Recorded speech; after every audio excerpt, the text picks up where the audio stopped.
Estado Nacional. Lo que está pasando con las pruebas Faro no tiene nombre. Pruebas Faro desencadenan un nuevo sismo para el gobierno. Estamos en presencia de la mayor vulneración a la privacidad que ha existido en la historia de este país. Crisis en la enseñanza cae a un nuevo abismo sin que hasta el momento haya un plan claro sobre cómo superar el apagón educativo. ¿Qué proponen quienes aspiran a la presidencia? Esto es Estado Nacional. Muy buenos días, muchas gracias por acompañarnos nuevamente en la mañana de los domingos aquí en Estado Nacional. Después de una semana llena de noticias que sorprendieron a los costarricenses. Por un lado, el fin de semana pasado la indignación nacional giró alrededor de las llamadas pruebas Faro después de que se descubriera un intento de obtener información sensible de los menores sin su consentimiento. Y cuando parecía que se iba a hacer el escándalo de la semana, el lunes nos levantamos con las noticias del arresto de varios alcaldes y funcionarios municipales por un nuevo caso de corrupción, el que se ha denominado el caso Diamante. Hoy aquí en Estado Nacional decidimos retomar el tema de las pruebas Faro porque esto no es más que un nuevo desastroso capítulo en la situación que en este momento aqueja a la educación costarricense y que ya lo había señalado el Estado de la Nación está en una de las crisis más graves de las últimas décadas. ¿Es posible sacar al país de este abismo en que se encuentra la educación costarricense? ¿Por dónde se puede retomar la senda y con la urgencia que esto requiere? Mientras nuestros niños siguen pasando de grado sin saber leer, sin saber sumar, en general sin aprender. De eso vamos a conversar hoy aquí en Estado Nacional y permítame presentarle a nuestros invitados del día de hoy. Nos acompaña Isabel Román, investigadora del programa Estado de la Nación y autora del informe Estado de la Educación. Buenos días, Isabel, qué gusto contar con vos de nuevo. Buenos días, Liliana. Gracias por la invitación. También nos acompaña el día de hoy Pablo Chaverri, quien es investigador del Instituto de Estudios Interdisciplinarios de la Niñez y la Adolescencia de la Universidad Nacional. Buenos días, Pablo, gracias por estar con nosotros. Buenos días, muchas gracias por la invitación. Además, invitamos también a la abogada, escritora y activista ciudadana Abril Gordienko, quien nomás el lunes, después del escándalo de las pruebas Faro, escribió un artículo titulado El Faro que no alumbra, y de lo cual vamos a conversar hoy. Buenos días, Abril. Buenos días, Liliana. Es un gusto estar aquí y compartir además el espacio con don Francisco, con Pablo, con Isabel.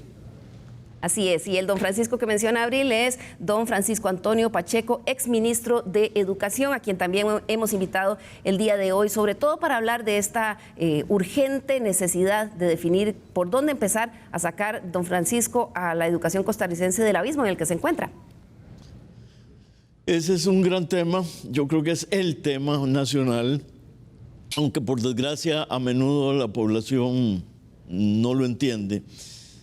Obviamente, la verdad es que para la gente lo primero es la comida y tienen razón, pero muy cerca de eso está el contar con una educación sólida. Y bueno, yo creo que es una tarea la que le espera a la próxima ministra, al próximo ministro, muy seria. Y tiene que comenzar obviamente por buscar reponer algo de lo que se ha perdido. Así es, y es que con una serie, lo que se ha denominado el estado de la educación, el apagón educativo después de huelgas, paros y después el hecho de que los estudiantes por la pandemia dejaron de ir a las aulas. Pero vamos a hacer un recuento sobre este último desastroso capítulo en el tema de administración del sistema educativo en el país. ¿Qué sucedió con las pruebas Faro y por qué esto desembocó en una verdadera crisis política que costó la cabeza de varias figuras? Veamos. El viernes 12 de noviembre, 77,000 niños en todo el país fueron víctimas de un atropello a sus derechos elementales, cuando el Ministerio de Educación les sometió, sin ningún consentimiento informado, a contestar más de 600 preguntas sobre su situación socioeconómica en el cuestionario de factores asociados en el marco de las pruebas Faro. Aprovechándose de la inocencia de los niños, subentraron a la intimidad de nuestras familias sin ningún consentimiento informado, extrayendo ilegalmente información y sometiendo a los niños a horas de una prueba absolutamente antipedagógica, pero además innecesaria. Menores de escasos 10 años permanecieron por horas sentados contestando preguntas que incluso no entendían por el lenguaje complejo en que estaban planteadas. La molestia de los padres de familia y maestros estalló en redes sociales desde la tarde del viernes. Sin embargo, a las 4:20 de la tarde de ese día, la oficina de prensa del MEP celebraba con estas declaraciones el supuesto éxito de las pruebas. Estamos muy satisfechos porque esta prueba se desarrolló con éxito en cada rincón del país y los niños y niñas expresaron su entusiasmo por participar en ellas. FARO es una apuesta por la calidad educativa. Dejamos atrás los exámenes de bachillerato que relegaron a muchas personas y afectaron su desarrollo. Nos movemos a la búsqueda de información para mejorar la calidad de un modo sostenido. La indignación colectiva subió como la espuma la noche del viernes y durante todo el sábado. Aún así, la viceministra Melania Brenes seguía minimizando la situación el sábado por la tarde. A pesar de las situaciones acontecidas con los cuestionarios de factores asociados, las pruebas de ciencias, matemáticas y español no tuvieron ningún inconveniente. Pero ante la presión de la opinión pública, la ministra Giselle Cruz echó para atrás a eso de las 6 de la tarde. Al identificar errores en la aplicación de los cuestionarios de factores asociados, giré instrucciones para la eliminación inmediata de estos cuestionarios aplicados ayer 12 de noviembre de 2021. Según ella, la destrucción le recomendó la Agencia de Protección de Datos de los Habitantes, la PRODAT. Para esa hora ya había caído la primera cabeza. Pablo Mena, director de Gestión y Evaluación de la Calidad, líder del proyecto, renunció. El enojo generalizado continuó el domingo. A eso de las 8:30 de la noche, la Presidencia de la República dio a conocer la renuncia de la ministra y la viceministra. El presidente nombró de inmediato al viceministro Steven González como nuevo jerarca. Eso sí, a pesar de la cadena de hechos, en su carta de renuncia, la exministra insistió en reducir lo sucedido a un error técnico que, según ella, se usó para montar un escándalo político. Para el lunes 15 de noviembre, ante una acción presentada ante el Tribunal Contencioso Administrativo, este emitió una medida cautelar.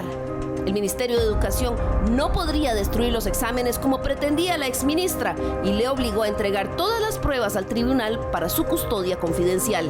Ahí entonces empezaron los cuestionamientos, ahora contra la Agencia de Protección de Datos de los Habitantes, que aunque reconoció haber hecho recomendaciones a la ministra el mismo sábado, negó que la idea de destruir precipitadamente los datos recolectados ilegalmente fuera suya. La Agencia de Protección de Datos de los Habitantes no es una agencia asesora de instituciones públicas. Es literalmente como que usted se meta a robar a una casa y llame al juez penal para preguntarle qué hace con el tele. Eso no tiene ningún sentido. Los funcionarios de la PRODAP que participaron en esta asesoría mencionada ya viciaron su criterio, ya se vieron involucrados en el proceso y después, si ellos van a valorar las acciones hechas por el ministerio, podrían estar valorando acciones que ellos mismos recomendaron. En todo caso, lo que sí no hizo del todo la PRODAT durante esos días fue hacer algo para proteger los datos de los niños. Por su parte, la Asociación Nacional de Empleados Públicos puso una denuncia penal esta semana contra todos los funcionarios que renunciaron, así como contra el ministro recién nombrado, por los delitos de violación de ley de protección de datos y abuso de autoridad. La presión y el escrutinio también cayó sobre el Consejo de Educación Superior, ente rector ante el cual se había presentado en varias ocasiones el proyecto de pruebas FARO. Me parece que ya se han asignado responsabilidades, excepto la del Consejo Superior de Educación, que yo esperaría que por decencia renuncien. El Consejo, por su parte, en un comunicado el martes, aseguró que las preguntas fueron excesivas, inapropiadas, abusivas y muy insensibles para los estudiantes y que se trató de un proceso tortuoso e injustificado. Eso sí, también se desligaron de cualquier responsabilidad porque, según ellos, las preguntas hechas fueron muy distintas al tipo de preguntas presentadas por el MEP al Consejo. Además, pidieron un informe al Ministerio en los próximos 15 días sobre lo sucedido. Mientras las causas judiciales y administrativas continúan, los diputados también piden sentar responsabilidades. Vamos a ir hasta las instancias finales para saber quién es el verdadero responsable de esta catástrofe. El martes, al final del día, el nuevo ministro por fin salió a dar la cara al incendio y aseguró que se mantienen las pruebas FARO para secundaria. Se aplicarán las pruebas FARO de secundaria, sin los cuestionarios de factores asociados. Asimismo, he ordenado que se instauren los procedimientos de investigación disciplinaria para establecer las responsabilidades que correspondan.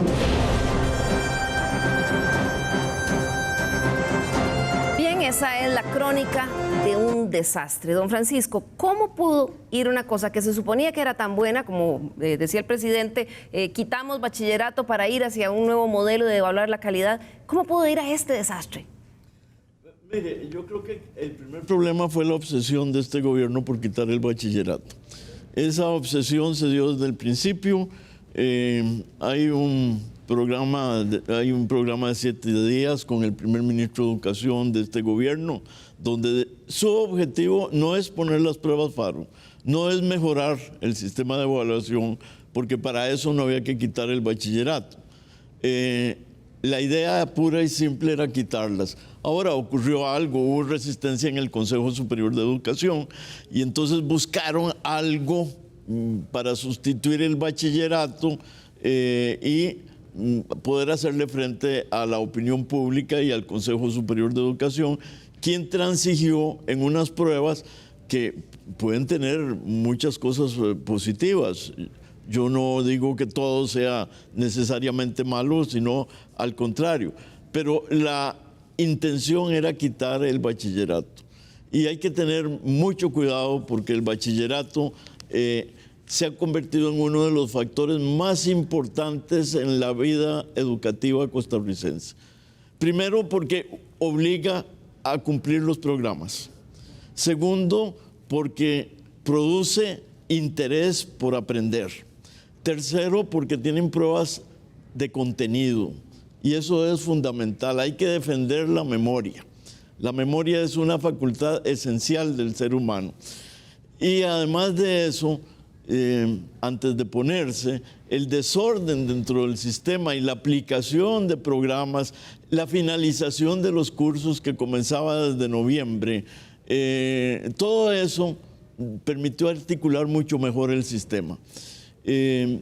Yo pienso que es interesante hacer pruebas en distintos niveles, con distintos objetivos, pero el bachillerato acredita ante la comunidad nacional un cierto nivel. Acreditaba, porque esas pruebas se quitaron. Y un sistema que no se somete a prueba, a examen, es un sistema que no se sostiene.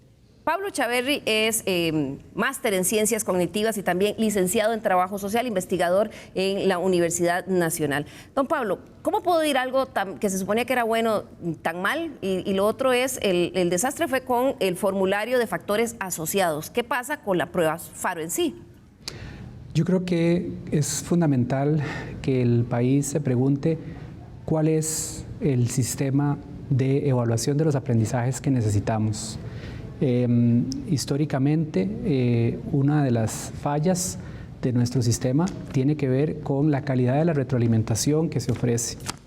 Las notas de los exámenes estandarizados generalmente te ubican en una escala, te dan un puntaje, pero no te dan retroalimentación sobre tus fortalezas, sobre tus debilidades, y vuelven muy difícil o imposible que sepas en qué estás fallando. Incluso dos personas que se sacan una misma calificación en un examen puede ser por razones muy diferentes y con virtudes y defectos muy diferentes entre sí. Entonces, uno de los elementos importantes que yo creo que hay que reconocer en medio de todas las cosas malas que se han dicho, y ya don Francisco lo reconocía, es que las pruebas FARO implican, sí, una mejora cualitativa por el enfoque metodológico, ya que el enfoque anterior de las pruebas nacionales estaba orientado a una cosa que se llama la evaluación por normas, que es comparar a la gente con el desempeño general y no necesariamente con los objetivos de aprendizaje. Y este es un punto esencial donde todavía está por verse, porque eso va a depender del análisis que se haga, si las pruebas FARO son capaces de ofrecernos esa información. Ahora, Pablo, este cuestionario de factores asociados, ¿usted cómo lo vio? Bueno, se dice que fue un error. El mismo presidente de la República dijo esta semana que era un error, pero ¿cómo puede decir uno que es un error un cuestionario de 600 preguntas redactado en un lenguaje totalmente para adultos? ¿Cómo se fue? Que creo que solo esas pruebas de factores asociados costaron más de 230 millones de colones que se tiraron a la basura porque eso ya no va a servir. Usted es trabajador social, entiendo que para recopilar información socioeconómica el profesional, o sea, tiene que haber pasado por un equipo técnico que alertara de lo que pasó. Así es información muy delicada, se debe tratar con muchísimo cuidado y más hoy en la era de la información y la tecnología, donde los datos se han vuelto tan importantes. Entonces, precisamente por esa razón es que el MEP omitió pasos fundamentales en ética de la investigación. El primero de ellos, el consentimiento informado, que solamente puede ser dado por los padres o encargados de los niños y niñas, y además el asentimiento de ellos. Es decir, incluso siendo que padres o madres hubieran dado consentimiento, si el niño dice no quiero hacerlo, estoy cansado, debe suspenderse en ese momento. Yo mismo paso cuestionarios y entrevistas a niños, niñas y adolescentes en diferentes centros educativos y comunidades y siempre tenemos que hacer ese paso. Pero no por eso, Pablo, sí, cuando uno dice, bueno, el Estado de la Nación ha dicho, y ya ahora vamos a ver luego con Isabel Román, los grandes retos, la situación crítica de crisis nunca vista que está en el sistema educativo, pero cuando uno ve esta torpeza, porque esto que hizo el Ministerio de Educación o es una torpeza o había mala intención. Pero lo que uno dice es, entonces, si estamos frente a la crisis más grande y en esto es lo que se están gastando 230 millones, aquí tenemos un problema de enfoque. Sí, esto es un muy buen ejemplo de cómo una muy buena idea se transforma en un desastre. ¿Por qué? Porque analizar los factores asociados al rendimiento educativo es una buena práctica reconocida internacionalmente. Muchísimas pruebas y estudios lo hacen. Es más, recientemente, por ejemplo, la investigación de neurociencia asociada al nivel socioeconómico de las personas ha encontrado que hay correlaciones sumamente importantes que pueden ser incluso predictores del aprendizaje de las personas. Por ejemplo, ¿a qué distancia estás de tu centro educativo? ¿Hay libros o no hay libros? ¿Cuántas horas te hablan? Es decir, las condiciones en las que una persona vive son factores muy importantes. Entonces, si hacemos eso generalizado, entonces yo no voy a saber qué es lo que pasa con cada chico. Pero si yo hago eso asociado a cada persona, entonces voy a saber cuáles son las condiciones particulares de cada niño o niña. Y a partir de eso, y esto es lo más importante, podemos crear planes personalizados de mejoramiento educativo. Entonces, estamos ante una buena idea que se convirtió en lo que ya vimos, ¿verdad? Un desastre. Claro. Abril Gordienko es una abogada, escritora y también activista cívica que esta semana escribió este artículo, El faro que no alumbra. Abril, ¿qué es porque uno puede decir, bueno, fue un pequeño error, pero en este contexto es realmente un pequeño error? ¿Cómo afecta esto el abordaje de la crisis educativa, que es el problema de fondo que tenemos? A mí me parece que es mucho más que un error, es algo muy grave y es como pretender que se construya un elefante en un salón y nadie vea que se está construyendo. Esas pruebas llevaron probablemente meses de preparación y tienen que haber pasado por varios filtros. ¿Cómo nadie levantó una banderita roja y dijo esto es inadecuado? En un país donde además tenemos una medición de datos muy buena, muy rigurosa, tenemos un INEC que lleva a cabo un trabajo excelente, que sí recopila los datos a niveles finísimos, pero de la manera correcta, con la anonimidad, con la libre voluntad de quienes participan de las encuestas de hogares y de los censos.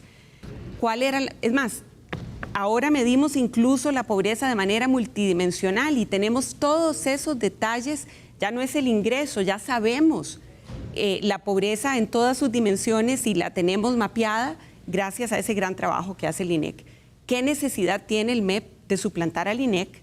Haciendo además, como duplicando lo que el INEC hace, pero de una manera totalmente torpe, pero sobre todo ilegítima, ilegal, inadecuada y además con nuestra población más vulnerable, que son los niños menores del sistema de educación pública del país. Claro, que niños además, Isabel, que estaban haciendo pruebas y nadie les dijo que esto venía, entonces muchos pequeños, además de que no entendían qué era lo que estaba ahí, se les estaba preguntando, también llegaron, porque tengo amigas que son mamás, los chiquitos llorando a la casa porque pensaban que se iban a quedar porque no sabían el material si era de fibrolit en las paredes de la casa. Sí, no, totalmente inadecuado desde cualquier punto de vista que lo veamos y para mí decir que es un error es querer minimizar algo muy grave en un ministerio que además lamentablemente en los últimos 3 años y X cantidad de meses ha sido muy inestable. Ya vamos por el tercer jerarca en 4 años, cuando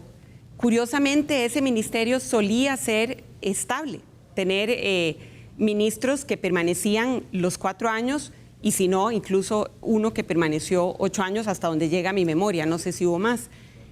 Pero era un ministerio estable. Entonces, para mí esto es como un síntoma más de que el ministerio está ¿A la deriva? Está a la deriva, no tiene norte, claramente. Hay mucha desconexión interna de comunicación hacia lo interno y hacia afuera del ministerio. Me parece que no hay claridad de las políticas que se deben seguir, ni de la urgencia de ciertas cosas. Venimos saliendo de estos 4 años de apagón y se les ocurre salir con eso, en vez de, por ejemplo, empezar con pruebas de diagnóstico básico en todos los niveles para saber cómo está el estado del aprendizaje de los niños y los jóvenes. Claro.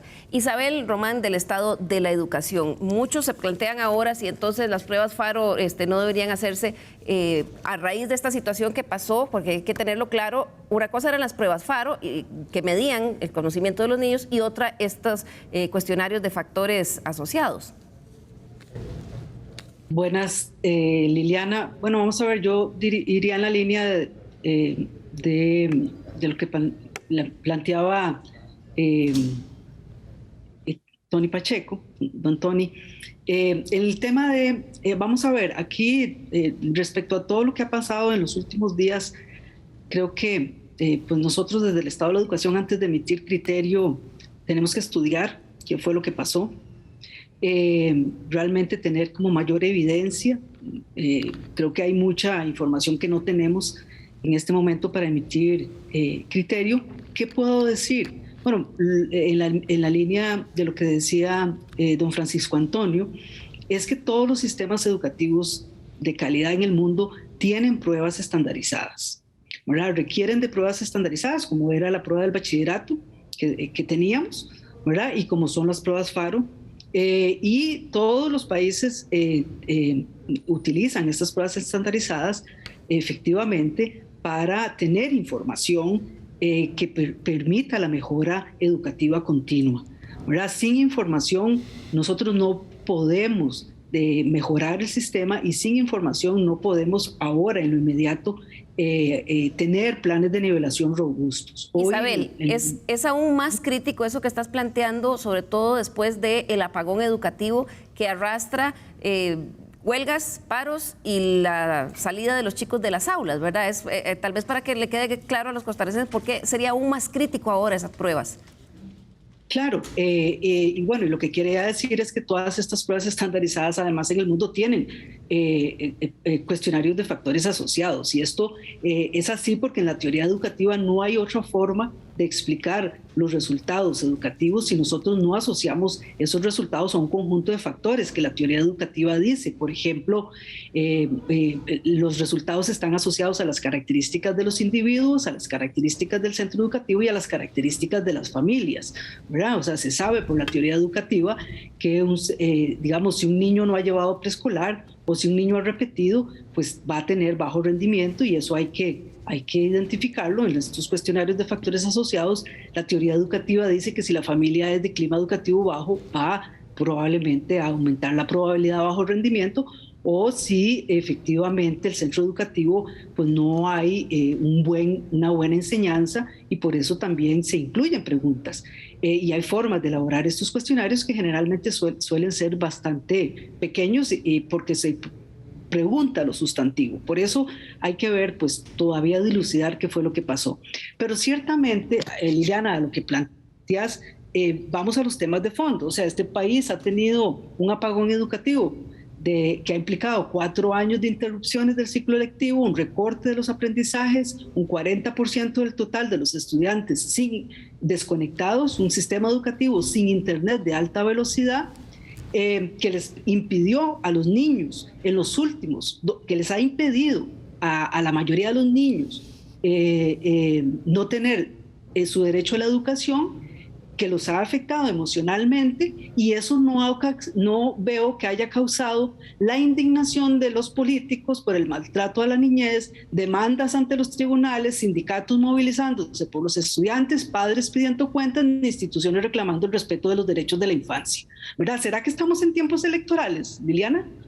Claro, porque uno pensaría que lo realmente grave es que haya niños en 3er, 4º grado de la escuela que no saben leer. Pablo, eso me lleva a preguntarle, ¿por dónde deberíamos decidir qué es lo urgente ante esta situación que dice Isabel y tiene toda la razón, lo que debería generar la indignación de la gente? Que los niños hayan pasado sin clases, sin aprender, y no hay asignación. Siguen sin aprender. Así es, así es. Esa debe ser la preocupación primordial. ¿Cuál es el nivel de aprendizaje de los chicos y chicas? Y en ese sentido es esencial que como país reconozcamos que sí, que hay un apagón educativo, pero por favor, ese apagón educativo afecta de manera muy diferenciada a los niños, niñas y adolescentes. Porque hay chicos que con costos han sentido esto, porque cuentan con múltiples condiciones que favorecen la continuidad de su proceso de aprendizaje. Por ejemplo, un chico que está en su proceso de aprendizaje de un segundo idioma, digamos el inglés, y tiene papás que ambos hablan inglés, que le pueden hablar en inglés de manera fluida, es una situación muy diferente si lo comparamos con un chico que no tiene esas condiciones en casa, ¿verdad? Entonces, si partimos de ese hecho, vamos a entender, como muy bien señalaba doña Isabel, la importancia de analizar los factores asociados. El problema es que se hizo mal, pero por favor, una cosa son las encuestas nacionales a la población general y otra cosa es el asociar los indicadores socioeconómicos de una persona a su rendimiento personal, porque entonces así podemos indagar a profundidad, haciendo análisis avanzados de datos estadísticos para poder entonces ver cuáles son los factores predictores, es decir, en medio de todos los múltiples factores que hay, ¿dónde debemos poner más el énfasis? Y ahí, investigación reciente viene encontrando de manera bastante robusta que las interacciones dar-recibir son fundamentales. Y esa es una de las principales razones por las que el retorno a los centros educativos y la interacción cara a cara entre los niños, docente-niño, adulto-niño, niño-niño, son fundamentales en el aprendizaje. ¿Por qué? Porque el lenguaje se desarrolla poniéndolo en práctica y el lenguaje y la lectoescritura son las habilidades esenciales para triunfar progresivamente en el sistema educativo. Así es, Abril ha estado también desde hace varios meses con esta tesis de que quizás el país duró demasiado con los niños fuera de las aulas. Abril. Absolutamente, y varios organismos internacionales, entre ellos UNICEF, recomendaron todo el tiempo: las aulas deben ser lo último que se cierra y lo primero que se abre. Y no lo hicimos así. No lo hicimos así. A lo largo del año pasado yo vi muchas fuerzas, grupos haciendo presión para que se reabrieran otras actividades, como fue el comercio, como fue el turismo, como fue toda la parte de la hospitalidad. Y nadie, excepto unos cuantos que alzamos la mano, que alzamos la voz para insistir, casi nadie pedía que se reabran las escuelas. Y para mí se perdió todo el año pasado y se perdió la oportunidad de haber aprovechado, por ejemplo, el verano, a partir de enero, abrir escuelas, aprovechar, organizar a las comunidades, recurrir a las comunidades. El problema es que se manejó todo muy centralizado. Desde el centro del ministerio se tomaron decisiones para comunidades que tenían factores diferentísimos, condiciones epidemiológicas diferentes, condiciones de infraestructura diferentes. Entonces, yo no es que abogaba porque se abrieran todas las aulas y todas al mismo tiempo, como tampoco se debieron mantener cerradas todas al mismo tiempo, porque, por ejemplo, en comunidades donde no había picos epidemiológicos y la misma infraestructura educativa quizás es aireada, abierta por el clima, donde había en la comunidad otros espacios que se podían aprovechar, siguiendo protocolos rigurosos, se debieron ir reabriendo de manera escalonada, hacer incluso mediciones, planes piloto para ver cómo se podía retornar, pero lo que no hubo en todo el año pasado, y yo diría que ni siquiera en este, era la urgencia de ese retorno a las aulas, que UNICEF, que la OCDE, que diversos organismos estaban instando a que se regresara. No había esa urgencia, don Francisco, y tampoco había, como dice Isabel, la indignación de nadie, ¿verdad? Uno todavía puede entender que había un poco de miedo de que con el virus se enfermaran, pero no hubo nunca, una comunicación de este es el plan. Se van a quedar los chicos en las aulas, pero así vamos a recuperar, eso no se ha visto. Sí, estoy de acuerdo con todo eso que ha dicho Abril. Pero debo agregar algo con relación a las pruebas FARO en ese último capítulo tan desafortunado. Si es individualmente lo que quiere saberse la relación entre el estatus social y el éxito o fracaso de una prueba, eso no se maneja estadísticamente. Eso se maneja en el aula.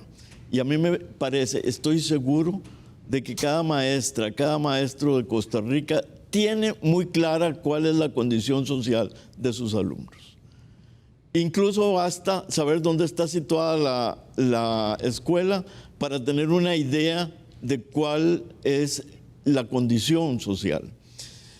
Eso me parece a mí muy importante. Otra cosa que me parece importante es que este asunto tan llamativo está dejando por fuera algo fundamental, y es analizar las pruebas que se hicieron los días anteriores. Yo no soy experto en evaluación, pero recibí llamadas de un par de maestras con las que tengo contacto que me dijeron las pruebas de 5º grado tienen nivel de 2º grado.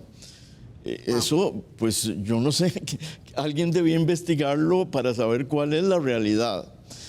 Y la tercera cosa que me parece que ha sido olvidada es el impacto psicológico en los niños más pobres de Costa Rica. Yo oí muchas afirmaciones de se va a saber que tenemos 2 carros y que tenemos 3 computadoras y que tenemos tal y cual, y entonces nos pueden asaltar y nos pueden hacer rehén. Eso lo oí muchas veces. Pero la sensibilidad de un niño al que le preguntan si en su casa hay carro y vive en un tugurio, está siendo herida. ¿Dónde están los psicólogos del Ministerio de Educación Pública para saber que eso puede dejar una huella? Hay una humillación en la pregunta. Y le voy a contar un par de anécdotas también de maestras de escuelas de sectores, digamos, vulnerables socialmente, que me decían, no tenía corazón cuando la chiquita, estaban varios niños en el aula, ¿de qué material es las paredes de su casa? Fibrocemento, madera, ladrillo y no sé cuál otro. Y las chiquitas decían, niña, es que los de mi casa no es de nada de esto. Niños que vivían, que viven, como dice usted, en tugurios, con latas de zinc, de paredes, de plástico. Y, evidentemente había una desconexión en la forma como esos ítems fueron redactados, desconectado totalmente de la realidad socioeconómica, ¿verdad? Bueno, vamos a hacer aquí nuestra primera pausa y al regresar, ¿hacia dónde va la educación costarricense? ¿Con qué urgencia se deberían atender estas necesidades? Ya regresamos.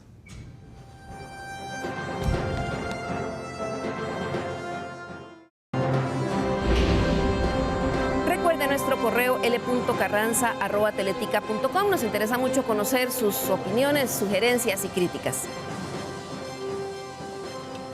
Bien, muchas gracias por continuar con nosotros aquí en Estado Nacional. Hoy que estamos hablando sobre la situación de la educación costarricense, una de esas prioridades que deberían de tener todo el país, no solo las madres y padres de familia, sino todo el país, el sector privado, incluso los candidatos presidenciales. Nuestros niños no están aprendiendo, llevan varios años, en algunos casos asistiendo a las aulas, otros desconectados totalmente por paros, por huelgas y en última instancia por la pandemia. Y no hay una verdadera evaluación de cuál es la situación de esos niños, cómo se va a recuperar ese conocimiento que no lograron cubrir durante estos años.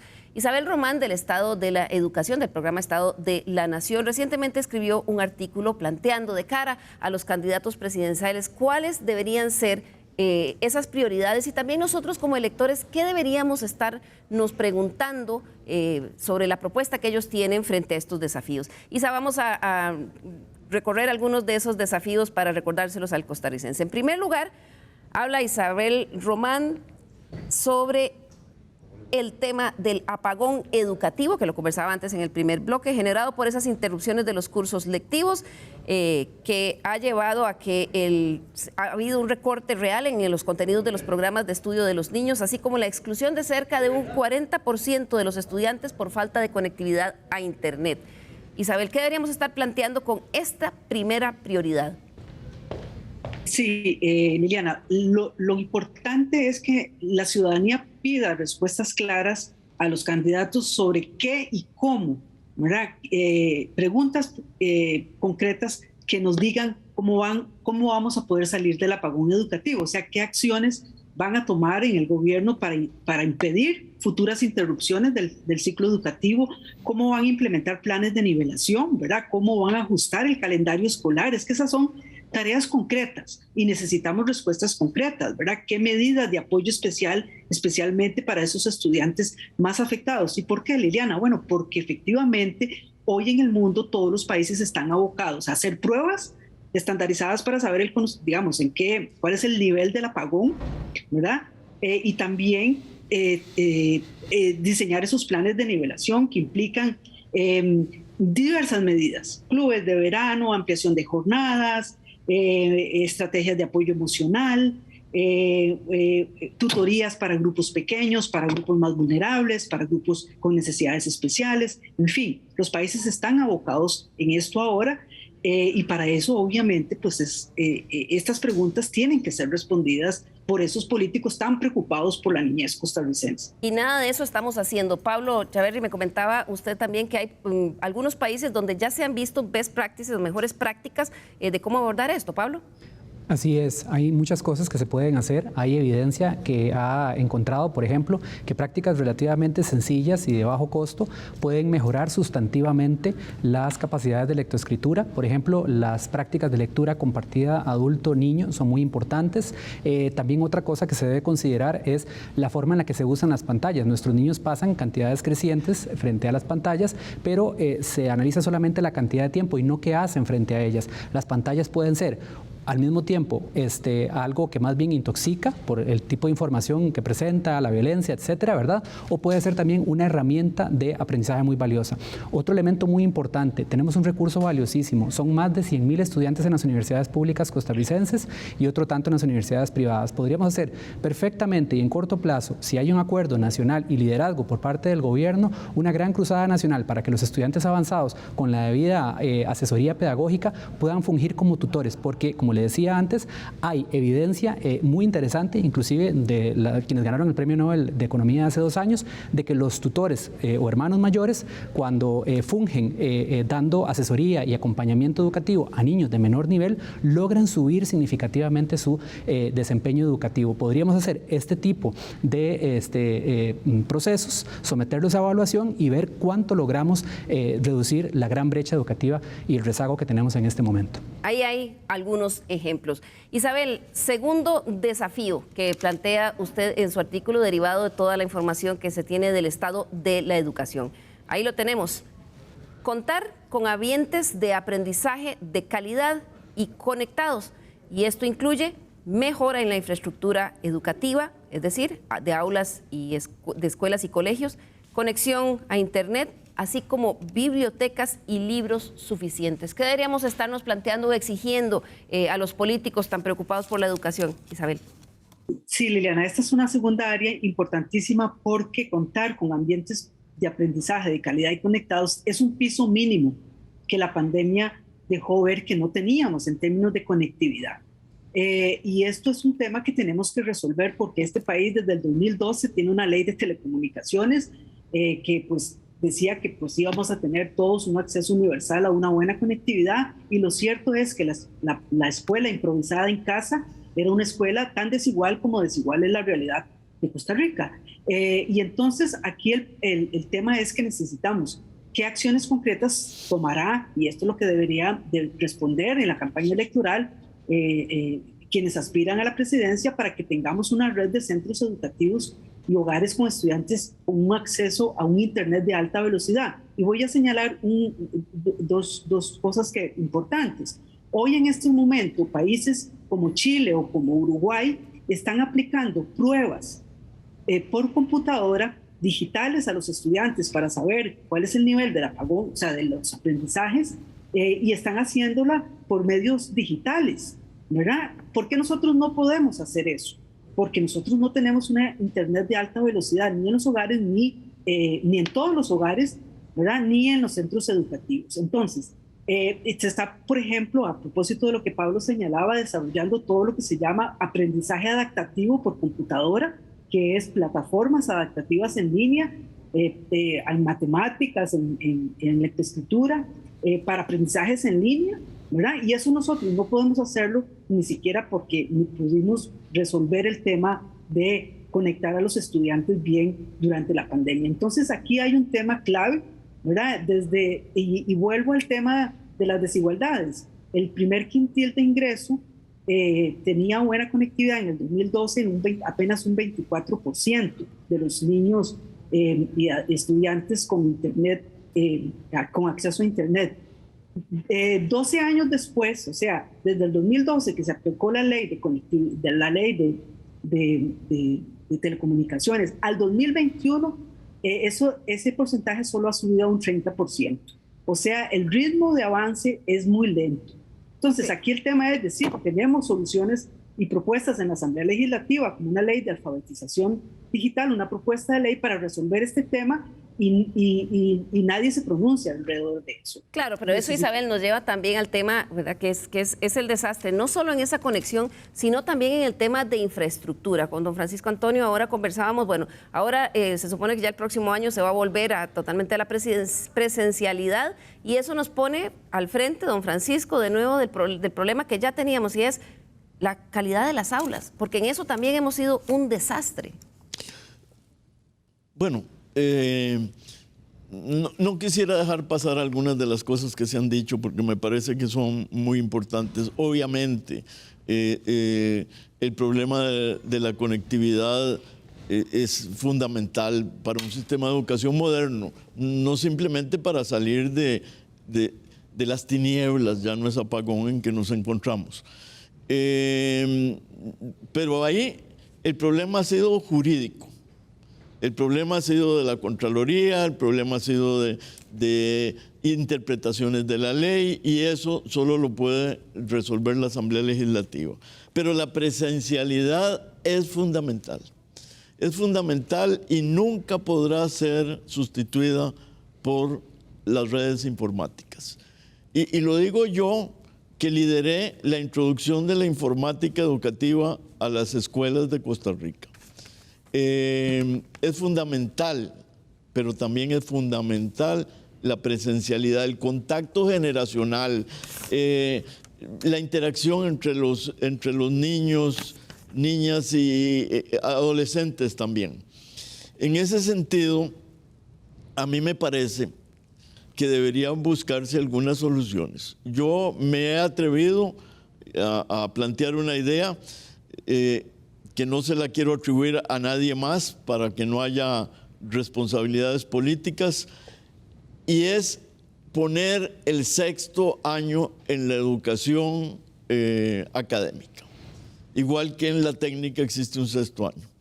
Y aprovecharlo en ciertas materias fundamentales para completar la formación de los alumnos. Comunicación, lenguaje, idioma extranjero, ciencias, tecnología. Me parece además que debería hacerse un esfuerzo transitorio respetando derechos de los educadores, haciendo contrataciones especiales para habilitar los sábados en la mañana en las escuelas y colegios públicos. Abril, ¿usted cree que eso sería una solución? Digo, considerando el gran arrastre y el atraso que están arrastrando los chicos, por ejemplo, ¿está planteando una idea concreta? ¿Clases los sábados? Me parece muy innovador y me parece muy interesante, y creo que, así como el Estado de la Educación ha dicho que se requiere un gran acuerdo nacional, yo creo que ese es el tipo de cosas que deben discutirse en un acuerdo nacional donde encontremos esas y otras ideas innovadoras, porque hay que entender que por un plazo de probablemente hasta un decenio vamos a tener que tomar medidas especiales. No podemos seguir trabajando y que el ministerio siga emitiendo políticas y funcionando como si estuviéramos en tiempos normales, porque no estamos en tiempos normales por diversas razones. Y además la afectación a los niños, niñas y jóvenes por haber estado fuera de las aulas va mucho más allá de lo cognitivo.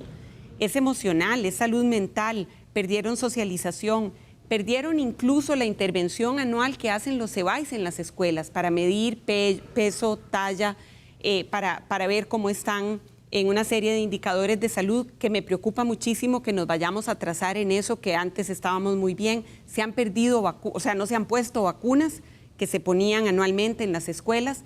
O sea, el rezago es multidimensional, es muy preocupante, y mientras, como dice don Francisco Antonio, no tengamos a los niños en las aulas son la primera puerta de comunicación, de engranaje de nuestras poblaciones más vulnerables con el sistema del estado de bienestar. Claro. Es la primera puerta de entrada para que el Estado pueda ver cuáles son las necesidades de nuestros niños, niñas y jóvenes. Y las maestras, como bien dijo don Francisco Antonio, son ese ojo amoroso y atento que detecta una gran cantidad de cosas. Claro. Y tenemos además una red institucional interesantísima que se llama el SAID, que es un sistema de atención interdisciplinario e intersectorial que además recoge los avisos de las maestras de este niño, esta niña tiene un problema en salud, en aprendizaje, en rezago de cualquier tipo, y lo canalizan a las instituciones adecuadas. Y ese sistema maravilloso, que es además una perla de nuestro estado de bienestar, no está funcionando, está suspendido prácticamente, o sea, no está funcionando a todo motor porque los niños no están en las escuelas. Claro, y Pablo, de nuevo, esta serie de acciones concretas, con un cronograma, que digan, bueno, esto es lo que hay que hacer, eso es lo que no vemos. En medio de esta emergencia no se ha visto un plan para decir, bueno, ¿cómo se va a recuperar lo que no se aprendió? Eso es esencial, eso es esencial. Si no tenemos un plan de trabajo, si no tenemos objetivos claros, entonces ¿hacia dónde vamos? Ese es un punto fundamental, ¿verdad? Y eso también requiere diagnóstico, ¿verdad? Sobre este punto, quisiera también destacar la investigación reciente que se ha hecho también en nuestro país sobre interacciones en el aula, donde se observan las dinámicas de aula y se han encontrado que hay 3 grandes dimensiones que son esenciales en el trabajo pedagógico. Número 1, lo que tiene que ver con la atención socioemocional, la parte afectiva. Número 2, la parte de organización, de normas, uso del tiempo y este tipo de aspectos más normativos, ¿verdad? Y número 3, la parte pedagógica e instruccional. En las evaluaciones que se han hecho en nuestro país y en otras zonas de América Latina, se ha encontrado que nuestros docentes puntúan bastante bien en las primeras 2 áreas, pero salen bastante bajos en la tercera. Y esto tiene que llevarnos a otro elemento neurálgico de esta Cruzada Nacional por la Educación, que tiene que ver con subir sí o sí el nivel educativo de la formación inicial de nuestros docentes. No puede ser que hoy se estén graduando personas que no tienen competencias básicas. Ya se aprobó el examen de idoneidad, también el marco de cualificaciones docentes. Esto es urgente llevarlo a la práctica para que entonces podamos garantizar que frente a ese grupo de niños hay docentes competentes. Precisamente ese es el tercer desafío que plantea Isabel Román del programa Estado de la Educación. Lo vemos ahí en pantalla. Mejorar la calidad de los docentes. Y ahí está el tema de fortalecer esa capacitación que hablaba Pablo de más de 60,000 docentes. También menciona la ley aprobada en el 2020 para aplicar un examen de idoneidad a los maestros y profesores y el marco nacional de cualificación de las carreras de educación. Isabel. Sí, en este tema es fundamental, Liliana, porque el factor que más incide en la mejora de la calidad de la educación es la calidad de los docentes, ¿verdad? Y entonces acá nosotros tenemos la aprobación en 2020 del examen de idoneidad, ¿verdad? Que lo que nos va a permitir es, o sea, lo que necesitamos es aplicarlo para que efectivamente sean los mejores los que lleguen a las aulas, ¿verdad? Necesitamos seguir mejorando los criterios de selección y los perfiles de los docentes, como se ha hecho en inglés, ¿verdad? Que se ha venido cambiando los criterios para seleccionar y subiendo los estándares, ¿verdad? Y aquí hay un tema que es muy importante: ¿cómo vamos a capacitar y a seguir capacitando a los docentes en el tema de las competencias digitales, ¿verdad? Los docentes dieron un gran salto, ¿verdad? Pero hay que hacer sostenible esas habilidades que adquirieron en términos digitales y hacer que avancen hacia niveles avanzados, ¿verdad? De competencias digitales, o sea, que usen cada vez más las tecnologías para fines educativos. Y esto es muy importante porque siempre hay una tensión entre que los docentes dan clases y no se pueden capacitar, ¿verdad? Y eso es un tema que hay que resolver, porque este es un sistema que no le da espacio a la formación y al desarrollo profesional docente, ¿verdad? Y ahí hay una tensión siempre y hay que ponerse de acuerdo. Claro. Y el marco nacional de cualificaciones, que decía que es una herramienta importantísima porque le sube el estándar a lo que las universidades tienen que formar a ese perfil del docente del siglo XXI. Así es, don Francisco, es no solo la idoneidad del maestro, sino también cómo los evaluamos sobre la calidad de lo que están enseñando. Sí, eso es evidente. ¿Cómo va a ser que unas normas que se aprobaron en el 2020 todavía no se hayan puesto en funcionamiento para esa evaluación? Obviamente hay que emprender un esfuerzo enorme y yo defiendo el acuerdo nacional que propone el Estado de la Educación para fortalecer la actualización de los educadores, su formación que está dispersa y que en este momento no es suficientemente sólida por la variedad de universidades que hay y de niveles. Sí debo decir una cosa, Yo soy político y yo estoy interesado en la educación. Y sé que hay políticos interesados en la educación. Así es que no me parece justa una condena genérica. En este momento hay políticos que son responsables de lo que está pasando. Y a ellos es a los que hay que pedirles cuentas. En otros gobiernos veremos cuál es la responsabilidad de cada quien. Pero si algo tiene que buscar ese acuerdo nacional es el apoyo político, el apoyo de distintos partidos. ¿Para qué? Para darle continuidad. Porque desgraciadamente tenemos experiencias de discontinuidad terribles en el país. Así es. Y vamos con el cuarto reto que plantea Isabel Román del Estado de la Educación, y es garantizar la sostenibilidad del 8% de la educación, sobre todo en tiempos de penurias fiscales, pero a la vez garantizar un uso eficiente de esos recursos, ver cómo se logra una estructura menos burocrática y que sea más eficiente, así como implementar el expediente educativo electrónico. Isabel. Sí, en este tema es un tema fundamental, especialmente para no repetir errores del pasado, donde pues, en contextos de crisis y para la estabilidad macroeconómica en términos, y términos fiscales se redujo la inversión en educación. Aquí es muy importante sostener la inversión educativa, pero en este contexto de restricción fiscal y bajo crecimiento económico que tenemos, pues el peor escenario pues es por un lado reducir la inversión, pero además por el otro abstenerse de implementar pues cambios profundos en el sistema, modernizar el sistema, como decía Francisco Gabriel, ¿verdad? O sea, digamos, y aquí se imponen preguntas claras, o sea, ¿qué se propone para que en este marco de restricciones fiscales la inversión en educación no se reduzca y al mismo tiempo pues mejore el uso de los recursos y los resultados educativos? ¿Cómo garantizar especialmente la sostenibilidad de la inversión de los programas de equidad, que son los programas de incentivos para los estudiantes, y no debilitar las becas ni los programas de alimentación, ¿verdad? Que son tan importantes? ¿Qué cambiaría, digamos, qué cambios habrá que realizar en el ministerio para una estructura pues más flexible, ¿verdad? Centrada en lo que tiene que estar centrado, que es la relación docente-alumno, como decía Pablo, y bueno, y apoyar el expediente electrónico. Ahora tenemos finalmente matrícula digital, pero necesitamos tener un expediente electrónico de los estudiantes y una plataforma, la plataforma Saber, que se ha venido construyendo, y aplicar estos sistemas de información para agilizar la toma de decisiones, y que los docentes y los directores estén concentrados en lo que tienen que estar concentrados, que es apoyar al docente y a los estudiantes y no estar resolviendo temas administrativos. Claro.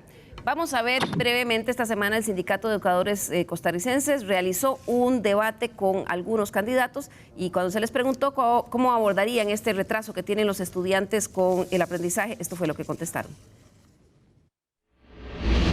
Reponer los aprendizajes necesarios, y para esto quizá es necesario ampliar el periodo lectivo con el apoyo, desde luego, de todos los educadores y el reconocimiento que esto significa.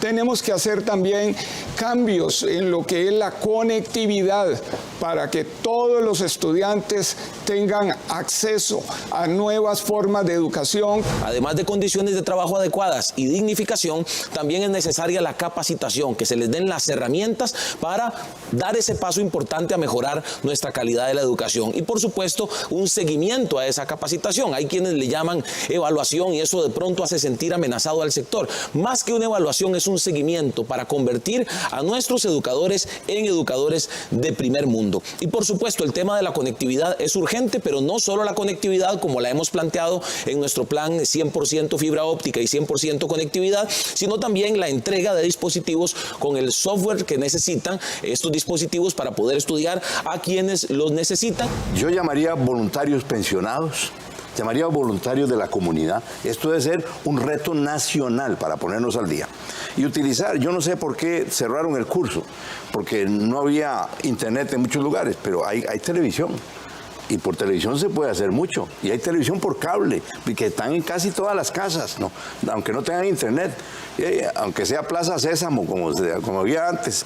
Una cosa de esas, que ya ahora hay, menciono Plaza Sésamo por decir algo, pero ahora hay mucho más cosas, más tecnología, más conocimiento, cursos bellísimos que se pueden transmitir por estas vías. Yendo, por ejemplo, a la educación primaria, hay un problema grave de rezago con las capacidades de lectoescritura y eso impide también atender otras capacidades fundamentales. Entonces tenemos que poner el foco ahí.